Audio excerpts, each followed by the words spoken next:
출애굽기 20장 1절에서 21절 말씀 우리 오늘도 교독하도록 하겠습니다. 제가 먼저 읽겠습니다. 하나님이 이 모든 말씀으로 말씀하여 이르시되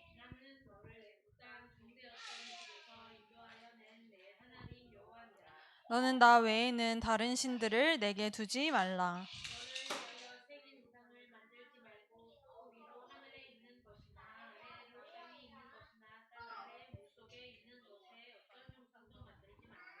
그것들에게 절하지 말며 그것들을 섬기지 말라. 나 내 하나님 여호와는 질투하는 하나님인즉 나를 미워하는 자의 죄를 갚되 아버지로부터 아들에게로 3, 4대까지 이르게 하거니와.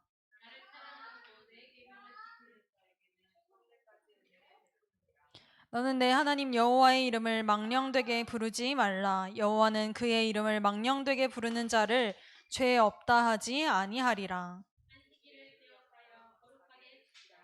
여섯 동안은 힘써 내 모든 일을 행할 것이나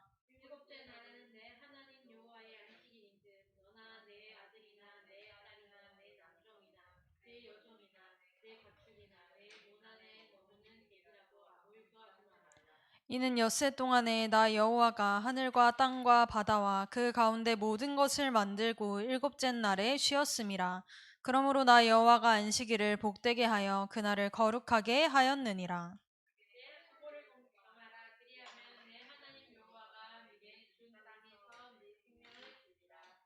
살인하지 말라. 도둑질하지 말라. 내 이웃의 집을 탐내지 말라. 네 이웃의 아내나 그의 남종이나 그의 여종이나 그의 소나 그의 낙이나 물은 내 이웃의 소유를 탐내지 말라.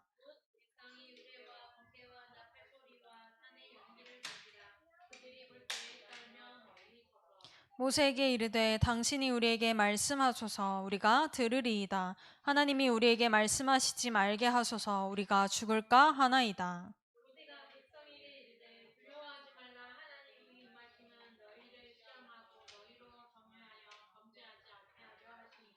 백성은 멀리 서 있고 모세는 하나님이 계신 흑암으로 가까이 가니라.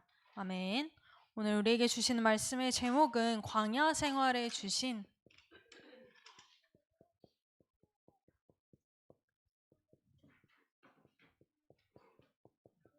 하나님의 언약과 기도입니다.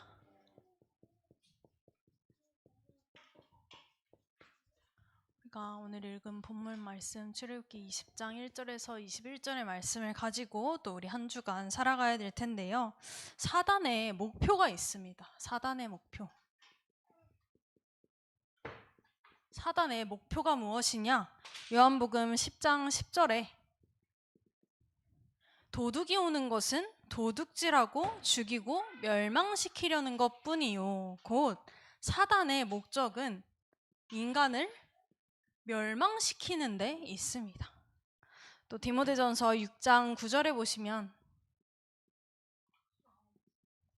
디모데전서 6장 9절에 보시면 우리가 올바르게 사는 것, 노력하고 살려고 하는 것, 내 인생을 사랑하고 하나님 앞에서 나의 가치를 안다면 당연한 것이지만 이것이 욕심이 되어지고 또 내 인생을 그 욕심대로 끌고 가게 되면 결국에는 파멸과 멸망으로 사단은 우리에게 돈이든 필요한 것이든 좋은 것을 가져다주는 척 하지만 결국은 인간은 돈 앞에, 명예 앞에, 자리 앞에 가장 약해지기 때문에 그러한 것들로 파멸과 멸망으로 놀고 들어가게 됩니다. 이렇게 멸망으로 우리를 끌고 가려는 이 사단의 전략이 그렇다면 무엇이냐?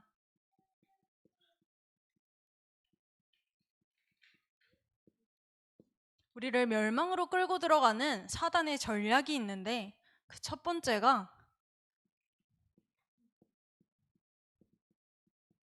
창세기 3장 4절에서 5절에 최초의 인간 아담과 하와를 속였던 그때처럼 네가 하나님이 될 수 있어.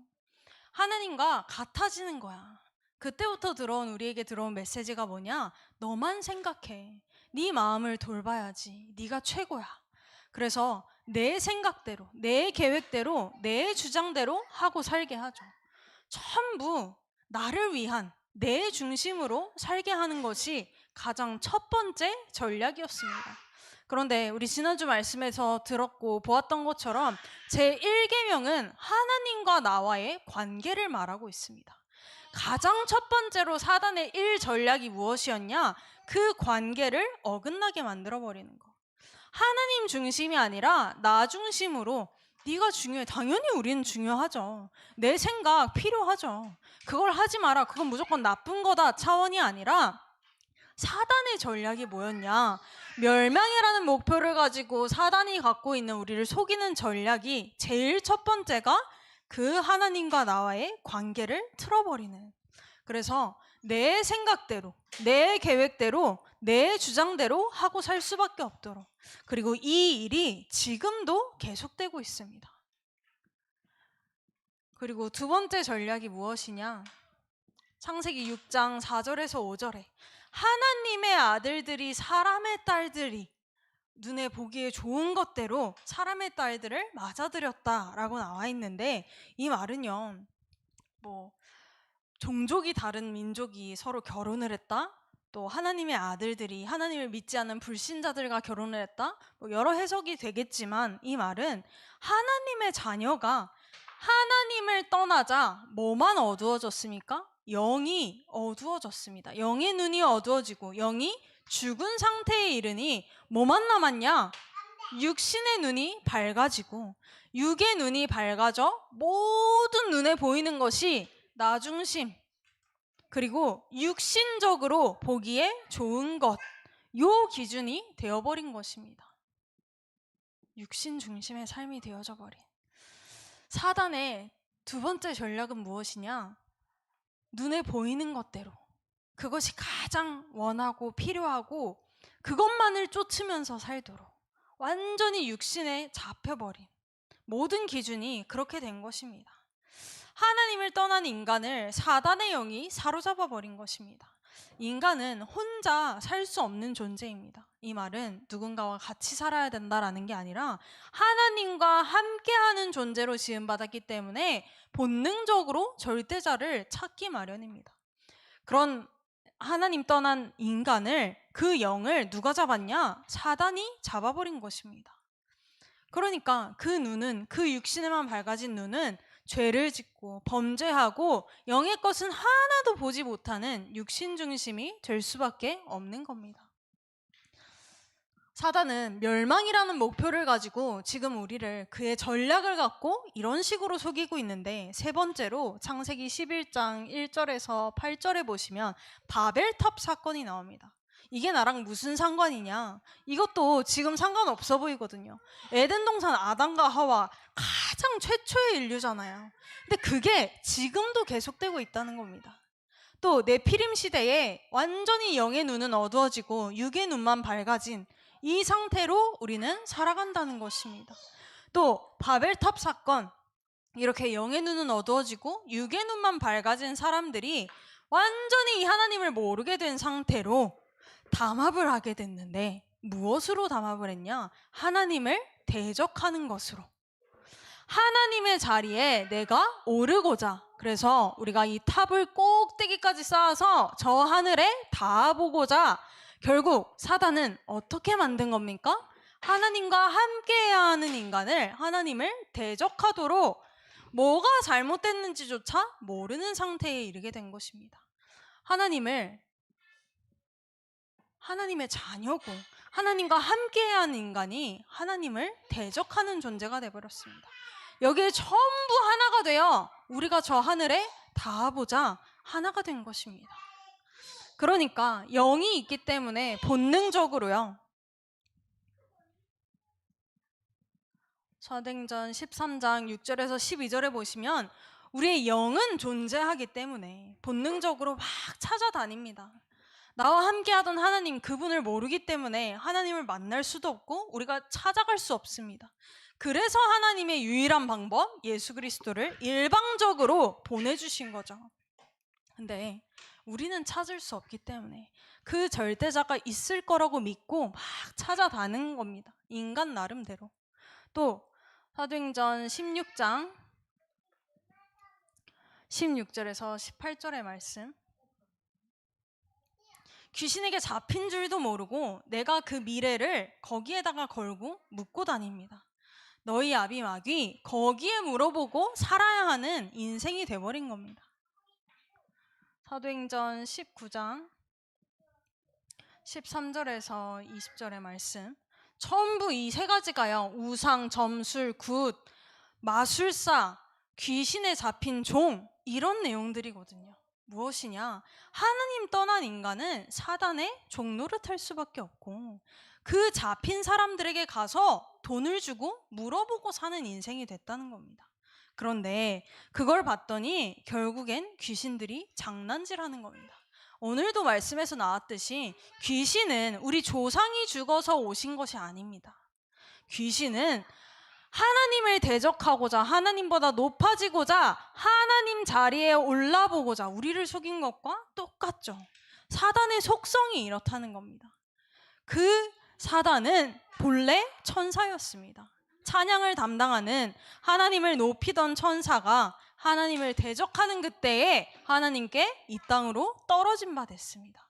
그리고 지옥은 그 떨어진 바 된 천사 사탄을 마지막 날에 가두기 위해서 만들어 놓은 곳이지 나쁜 일을 많이 해서 업보를 쌓아서 가는 그런 곳이 아닙니다.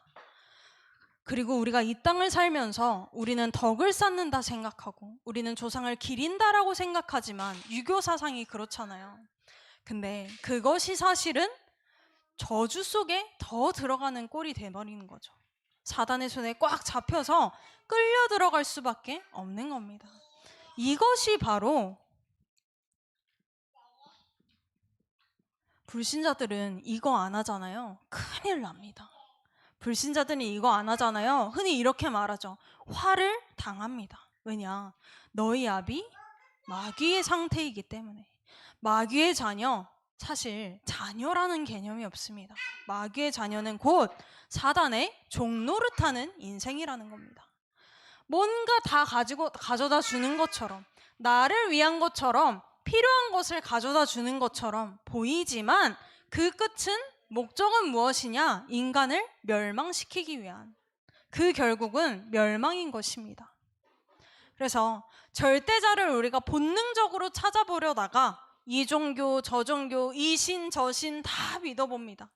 이러면 좋아질까 저러면 좋아질까 점도 쳐보고요, 또 굿도 해봅니다. 다 하지만 우리의 에베소서 2장 1절에서 2절에 영이 죽어버린 그 상태를 살릴 수가 없는 것입니다. 영이 죽은 상태에 이르렀고 우리의 삶이 운명과 저주 팔자에 완전히 잡혀버리게 된 것입니다. 이로 인해서 온 모든 문제이기 때문에 정신병, 아니 하나님을 믿어야 되는 병입니까? 그런 병이 어디 있습니까, 세상에. 다 교회 가야 하는 병이야 하면 틀린 말이죠. 그런데 인간의 모든 문제가 여기서부터 시작됐다라는 것을 우리가 알기 때문에, 인간의 모든 문제가 하나님을 떠남으로부터 시작된 것을 우리가 알기 때문에 정신 문제뿐만 아니라 모든 문제가 어디서부터 원인을 찾아오고 보아야 하냐? 여기서부터 찾아야 한다라는 것입니다. 그래서 정신 문제 또한 여기서부터 참된 해결이 시작되는 것입니다. 그럼 병원에 가야만입니까? 요즘에는 많이 흔하다고 하죠. 우울증도 흔하고 또 어떤 사람은 죽고 싶을 정도로 불안과 불면증 등으로 자꾸만 저주가 계속되게 됩니다. 에베소서 2장 3절에 그 배경이 바뀌지 않아서입니다. 그 배경이 본질상 진노의 자녀 상태이기 때문에. 그리고 정신과 마음의 병뿐만이 아니라 그 정신과 마음이 무엇을 지배합니까? 우리의 몸을 좌우합니다. 지배합니다. 우리의 육신까지도 힘들어지게 되는데, 우리의 삶에도 영향을 주게 되는데, 이 고통이 끝나지 않고 덜어지지 않고, 아니 굿도 해보고 점도 쳐보고 종교도 가져보고 선행도 해보고 다 해보는데 도대체가 해결이 안 되는 겁니다. 이 인간사에 들어온 이 고통은 여기가 해결되어지지 않으면 고통이 계속 가중될 수밖에 없습니다. 그러면 우리 흔히 또 이렇게 생각합니다. 내가 죽으면 끝나겠지. 이 고통스러운 생이 끝나면 끝이라고 생각하고 살지만 영원한 지옥, 영원한 멸망에 이르게 됩니다. 히브리서 9장 27절에 한 번 죽는 것은 사람에게 정해진 것이요 그 후에는 심판이 있으리니. 그리고 내가 영원한 멸망인 지옥에 이르게 되는 것뿐만 아니라 출애굽기 20장 우리 같이 읽었죠.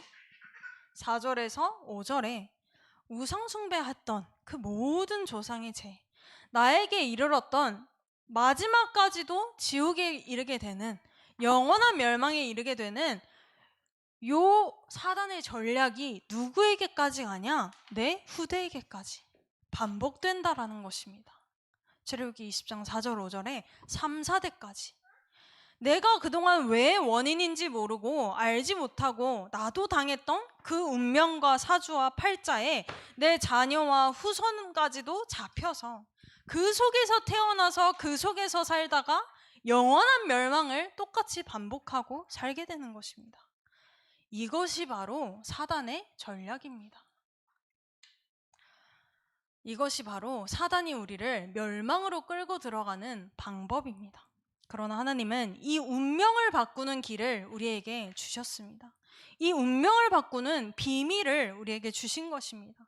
그 운명을 바꾸는 비밀은 우리의 운명은 단번에 바뀌었을 뿐만이 아니라 이 땅에서 삶을 살아가는 동안에도 그 비밀을 가지고 살아가는 겁니다. 바로 그리스도를 통하여 더 이상 나 중심의 내 생각, 내 주장, 내 경험, 내 것이 필요하지 않습니다. 나에게 필요한 것은 내가 아니라 내 기준, 내 생각, 이것들 때문에 내가 이 창세기 3장에서 빠져나오질 못하거든요. 자꾸 도로 여기로 돌아가 버리거든요. 그런데 창세기 3장 15절 그리스도를 통하여서 내 주장이 아니라 하나님 주장, 내 생각이 아니라 하나님 생각, 그리고 내 계획이 아니라 하나님의 계획이 무엇인지, 또 전부 다 육신의 눈만 밝아져서 내가 다 가질 거야, 이게 욕심이잖아요. 그런데 하나님의 역사를 볼 수 있는 사람은 내 것이 중요하지가 않습니다. 내 것을 중요하게 볼 수가 없습니다. 하나님의 역사를 봤기 때문에, 하나님이 행하시는 것을 보았기 때문에 육신 중심의 나는 내 계획, 내 거, 그게 아니라 하나님이 예비하신 창세기 6장 14절이 뭡니까? 방주입니다. 그 방주 안에 들어간 자, 무엇을 위해서요? 생명을 보존하기 위해서. 그리스도는 우리를 살리시기 위하여서, 그리스도가 오셔서 이 땅에서 십자가에 못 박히시고 피 흘리시고 죽으심은, 다시 살아나심은 우리를 살리시기 위해서. 우리는 이 생명된 그리스도의 복음을 들은 것이고, 어디로 들어가서 사는 것이냐? 생명 대신 예수 그리스도 안에 들어가서 사는 것입니다. 그리고 우리가 이렇게 실컷 해서 뭐하냐? 내 편 만듭니다. 뭐 했습니까? 내 편 만들어서 우리 다 같이 힘을 합쳐서 하나님을 대적하자 했습니다. 자꾸 저거 하는 내 편을 만들려고 합니다. 그런데 하나님은 내 편이 아니라 열방을 살릴 계획을 가지고 우리를 부르신 것입니다. 창세기 12장 1절에서 3절. 여러분, 여기서 우리가 당하고 살아야 하는 이 운명과 사주 팔자, 저주와 재앙이 완전히 끝난 것입니다. 믿으십니까? 그런데 왜 자꾸 나는 잡히나요? 왜 자꾸 나는 우울한가요? 나는 왜? 우리 10계명의 제1계명이 아까 하나님과 나와의 관계라고 했습니다. 제1계명, 하나님과 나와의 관계. 사단이 가장 처음 건드린 부분이 이 부분이었습니다. 하나님과 함께해야 하는 인간을, 하나님을 떠나도록, 이 관계가 틀어지도록, 이 관계가 끊어지자 인간사의 모든 문제가 시작된 것입니다. 이 관계가 끊어지자 진짜 회개 또한 그래서 무엇입니까? 내가 하나님께로 돌아가서 고해성사하듯이 하나님 내가 요거 이번에 죄 지었습니다. 하나님 용서해 주세요. 그것도 맞을 수 있겠죠. 그러나 진정한 회개는 무엇이냐? 하나님이 주신 하나님께로 돌아가는 길, 그리스도 붙잡고 하나님 앞으로 나아가는 것입니다. 여러분, 아이가 큰 잘못을 했습니다. 그럴 때 나한테 와서 싹싹 빌기를 원하십니까? 정말 큰 나쁜 짓을 하고 돌아왔다고 칩시다. 그럼 그 내 아이가 와가지고 꼭 무슨 다른 사람한테 빌듯이 그렇게 빌기를 원하십니까? 나한테 돌아오면 끝나는 것입니다. 언제든지 용서할 준비가 되어 있지 않습니까? 언제든지 사랑해줄 준비가 되어 있지 않습니까? 하나님께로 회개한다, 돌아간다라는 것은 그런 것입니다. 하나님은 심판하시는 공의의 하나님이시기도 하지만 동시에 하나님의 사랑을 막을 수가 없습니다. 하나님의 사랑의 결과가 바로 우리에게 이 땅에 보내신 그리스도, 독생자, 그 독생자 그리스도를 우리에게 주실 만큼, 내어주실 만큼 하나님이 사랑하신 하나님의 자녀들입니다. 사단은 가장 처음 그 관계를 건드렸고 하나님은 가장 처음 그 관계를 확인하라고 하십니다. 하나님 앞으로 돌아가는 자, 돌아가려면 그리스도를 붙잡아야 합니다. 그때에 완전히 죄가 사해졌습니다. 하나님과 화목하게 된 것입니다. 우리는 여기서부터 확인하는 겁니다. 예수님이라면 어떻게 하실까? 하나님 이번 주에 나에게 무슨 말씀을 주셨지? 막 내 안 좋은 이 상황에 끼워 맞춰가지고 생각해 보려는 것이 아니라 기도하면서 들어보세요. 그냥 앉아서 오늘은 뭐 좋은 말씀 해주시려나 이것도 나쁘진 않죠. 근데요, 우리 자세가 달라질 겁니다. 내가 진짜 기도하고 예배의 자리에 나와 있다면 우리의 자세가, 내 듣는 귀가 달라질 겁니다. 내가 처한 상황과 나의 지금 드는 마음과 생각, 나의 중심까지도 전부 아시는 그분이, 그런데 나에게, 나의 삶에 이런 일이 생겼다? 하나님, 나에게 어떤 계획이 있으십니까? 이 기도에는요, 동시에 내가 질문하는 것도 있지만 나의 인생을 하나님께서 책임지고 계시고 나의 인생을 하나님이 이끌고 계시다는 그 고백이 담겨 있기 때문에 할 수 있는 질문입니다. 하나님, 말씀으로 나에게 답을 주세요. 나에게 하나님이 주시는 말씀이 들려지게 해주세요. 하면서 예배 자리에 오시면, 하면서 말씀이 들릴 때까지 말씀에 주중에도 귀 기울이는 겁니다. 그때에 무엇을 체험하게 되냐? 먼저는요, 내게 임한 하나님 나라를 체험하게 됩니다. 그때 나를 통해서 이 땅에도 하나님 자녀의 삶은 더 이상 이 사단의 전략 속에 있지 않습니다. 하나님 자녀의 삶은 이 그리스도 속에서 이제는 그리스도를 증거하는 하나님의 나라를 확장하는 하나님 나라의 일을 이루는 데 있습니다. 그래서 마지막으로 우리가 예배 전에도 기도해야겠고요.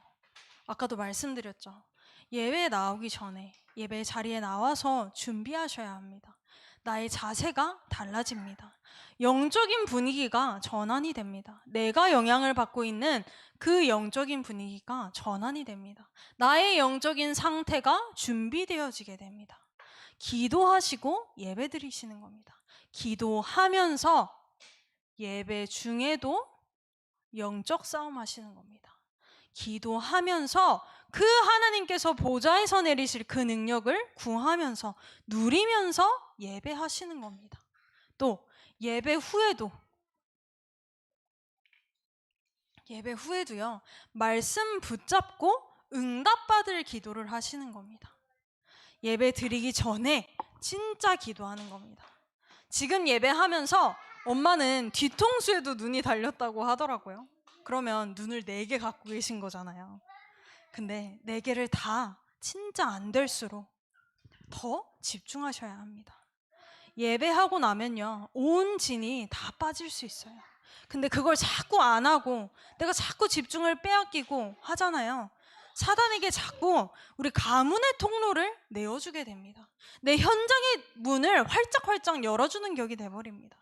어느 곳에 있던지, 내가 어떤 상황에 있던지 안 될 이유를 자꾸 찾아서 나는 이러니까 안 돼, 이러니까 집중할 수 없어, 이러는 것이 아니라 하나님, 나 예배자로 나왔습니다. 하나님, 나 하나님 주시는 은혜가 필요합니다. 이때에 하나님이 우리가 간절히 기도했기 때문에 들어주시는 분이 아니라 하나님은 변함없이 언제나 응답 보따리를 들고 기다리고 계시거든요. 은혜 줄 보따리를 들고 준비하고 계시는 분입니다. 그 예배 속에 또 그 예배 후에 그 답으로 주신 말씀이 그걸 붙잡고 기도할 때에 보좌의 능력이 내 안에 임하고 보좌의 능력이 내 현장에 가정과 가문에 임할 줄 믿습니다.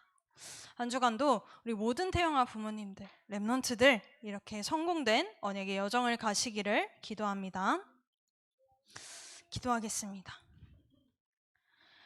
하나님 감사합니다. 그리스도 언약의 비밀을 붙잡고 더 이상 죄의 종로로 타는 것이 아닌 사단의 전략에 속는 것이 아닌 승리한 신분으로 말씀 속에 힘을 얻고 말씀 속에 답을 찾으며 하나님이 예비하신 응답과 축복을 받아가는 태영아부 되게 하여 주시옵소서. 감사드리며 예수 그리스도 이름으로 기도드리옵나이다. 아멘.